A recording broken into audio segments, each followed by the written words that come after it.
आदिवासी संस्कृतीकडनं आपण काय शिकू शकतो, निसर्गानुरूप पर्यावरणपूरक आयुष्य कसं जगायचं, आणि सस्टेनेबल लिव्हिंग आता खूप जण बोलतात ना, शाश्वत जगण्याच्या संदर्भातलं आजकाल खूप कॉन्व्हर्सेशन्स असतात.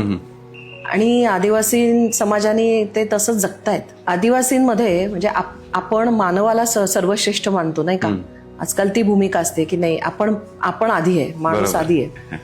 आदिवासी संस्कृतीमध्ये 5 तत्व आहेत: जल, जंगल, जमीन, जन, जनावर. आणि ह्या 5तला एक म्हणजे माणूस.